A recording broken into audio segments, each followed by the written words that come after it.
Hi guys, welcome to my channel. ఈరోజు mega డిఎస్సిలో ఎంతమంది అభ్యర్థులు ఏ జిల్లాల నుంచి ఏ సబ్జెక్టుల్లో ర్యాంకులు సాధించారు, ఒక్కళ్ళు ఎన్ని ర్యాంకులు అంటే ఎన్ని సబ్జెక్టులలో ర్యాంకులు సాధించారు, మరి అన్ని ర్యాంకులు సాధిస్తే వాళ్ళు అన్ని జాబులకు సెలెక్ట్ అవుతారా, మరి వాళ్ళకు సంబంధించినటువంటి వివిధ సబ్జెక్టులో సెలెక్ట్ అయినటువంటి ఆ పోస్టులను వేకెన్సీ చూపించి మిగతా వాళ్ళకు వస్తాయా అనేటువంటి విషయాన్ని అయితే చూద్దాం గాయస్. చూడండి, ఎస్ రాయవరం, ఇచ్చాపురం మెగా డిఎస్సిలో పలు జిల్లాల అభ్యర్థులు రాష్ట్ర స్థాయిలో సత్తా చాటారు. వేర్వేరు నేపథ్యాల నుంచి వచ్చిన వీరు ఒక్కొక్కరు 3 నుంచి 5 విభాగాల్లో చూడండి గాయస్, ఒక్కొక్క స్టూడెంట్ వచ్చేసి 3 నుంచి 5 విభాగాల్లో జాబులు అయితే కొట్టిండ్రు. సో మిగతా వాళ్ళకైతే క్లియర్ లైన్ అయితే క్లియర్ అవుతుంది వాళ్ళకి. సో గాయస్ చూడండి,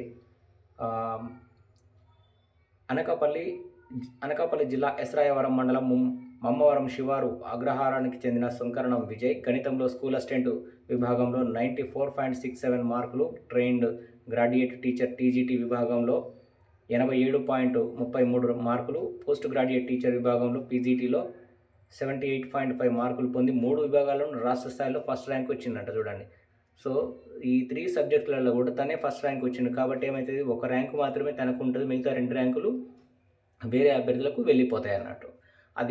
ఇది కూడా ఈ జాబు ఎలా సెలెక్ట్ చేస్తారు అని అంటే, వాళ్ళు పోస్ట్ ప్రయారిటీ ఇస్తారు కదా, ఫస్ట్ నా ప్రయారిటీ దీనికి, సెకండ్ ప్రయారిటీ దానికి అట్లా ఇస్తారు కదా. ఫస్ట్ ప్రయారిటీకి ఇచ్చినటువంటి పోస్టుకు మాత్రమే తను వెళ్ళాల్సి ఉంటుంది గైస్. మిగతా 2 పోస్టులు అయితే వేరే వాళ్ళకి వెళ్ళిపోతాయి అన్నట్టు. ఆయన తల్లిదండ్రులు శంకరణం నాగార్జున శర్మ, వెంకటలక్ష్మి డిగ్రీ వరకు తెలుగు మాధ్యమంలో అభ్యసించిన విజయ్ అనకాపల్లి ఏఎంఏఎల్ కళాశాలలో ఎంఎస్సి గణితం చదివారు.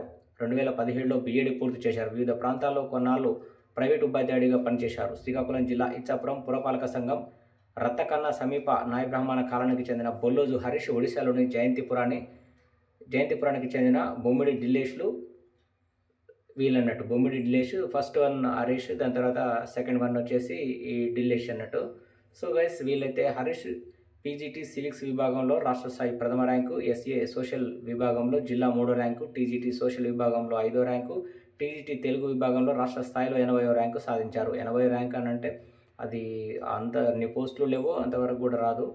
సో గైస్, అదొక ర్యాంక్ తీసేస్తే 4 ర్యాంకులు అయితే తను సాధించడం జరిగింది. పీజీటీ సోషల్ విభాగంలో రాష్ట్ర స్థాయిలో 6వ ర్యాంకు సాధించారు. ఇది కూడా కన్సిడర్ చేయదగిందే ర్యాంక్. సో ఆయన తల్లిదండ్రులు యేసుబాబు ఆచారి, తండ్రి సుజాత స్వర్ణకారుడిగా పనిచేస్తారట. ఢిల్లీస్ టీజీటీ సోషల్ విభాగంలో రాష్ట్ర స్థాయిలో ఫస్ట్ ర్యాంకు, పీజీటీ సివిక్స్ విభాగంలో 2వ ర్యాంకు, పీజీటీ సోషల్ విభాగంలో రాష్ట్ర స్థాయిలో 10వ ర్యాంకు, ఎస్ఏ సోషల్ విభాగంలో శ్రీకాకుళం జిల్లాలో 9వ ర్యాంకు, ఎస్ఏ తెలుగు విభాగంలో రాష్ట్ర స్థాయిలో 56వ ర్యాంకు సాధించారు. ఢిల్లీస్ 9 నెలల ప్రాయంలో ఉండగా అతని తండ్రి వాళ్ళ తల్లి మాత్రమే చదివించిందంట. తండ్రి సో గైస్ మరణించిందంట. చూడండి, 5 ర్యాంకులు సాధించిందంట. తను 5 ర్యాంకులు సాధిస్తే ఒక్క ర్యాంకు మాత్రమే ఒక పోస్టుకు మాత్రమే సెలెక్ట్ అవుతారు. మిగతా 4 అయితే ఇతరులకైతే వెళ్ళిపోతాయి. సో వీళ్ళైతే ఏం చేసినట్టే, ఎన్ని ర్యాంకులు సాధించినా కూడా మిగతా వాళ్ళకి అవకాశం కల్పించినట్టే. సో ఈ నేపథ్యంలో డిఎస్సిలో ప్రతిభ కనబరచడంతో కుటుంబ సభ్యులు ఆనందం వ్యక్తం చేస్తున్నారు. తిరుపతి జిల్లా చిట్టమూరు మండలం కోగిలి గొల్లపాలెంకు చెందిన సాయికోటి యాదవ్ పీడీ విభాగంలో రాష్ట్ర స్థాయిలో ఫస్ట్ ర్యాంక్ అయితే సాధించినట్టే గాయస్. తనకు రాష్ట్ర స్థాయిలో అయితే ఫస్ట్ ర్యాంక్ అయితే వచ్చింది. సో ర్యాంక్ పల్నాడు జిల్లా నరసరావుపేట పట్టణానికి చెందిన రుసుందర్ షబనాజ్ ఎస్జిటి ఉర్దూలో 82.73 మార్కులతో రాష్ట్ర స్థాయిలో ప్రథమ ర్యాంకు సాధించారు. ఎస్జిటి తెలుగులోనూ 91 వచ్చిందంట. చూడండి, జిల్లా స్థాయిలో 2వ ర్యాంకు. అంటే తన కూడా ఏంటి అని అంటే ఒక్క పోస్టుకు మాత్రమే సెలెక్ట్ అవుతారు. పశ్చిమ గోదావరి జిల్లా మాటేరుకు చెందిన వెలగల రమేశ్రీ టీజీటీ ఆంగ్లం విభాగంలో రాష్ట్ర స్థాయిలో తొలి ర్యాంకు, స్కూల్ అసిస్టెంట్ ఆంగ్లం రాష్ట్ర స్థాయిలో 8వ ర్యాంకు, పీజీటీ ఆంగ్లంలో టాప్ జోనల్ 2లో ర్యాంక్ వచ్చిందంట గాయస్. సో వీళ్ళందరూ కూడా ఇంతమంది ఇన్ని ర్యాంకులలో సెలెక్ట్ అయిన మల్టిపుల్ పోస్టులకు వీళ్ళందరూ సెలెక్ట్ అయిన వాళ్ళు. కానీ వాళ్ళందరూ కూడా కేవలం ఏదో ఒక పోస్టును మాత్రమే తీసుకోవాల్సి ఉంటుందన్నట్టు.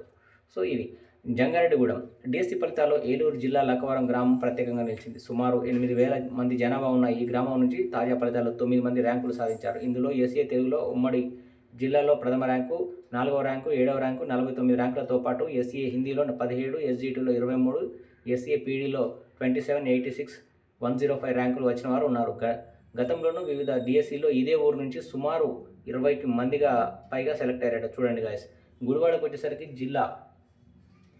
కృష్ణా జిల్లా గుడివాడ పట్టణానికి చెందిన అన్న చెల్లెలు లింగాల నాగసాయి, శబరినాథ్, నాగసాయి లక్ష్మిలు డిఎస్సిలో ప్రతిభ చూపారు.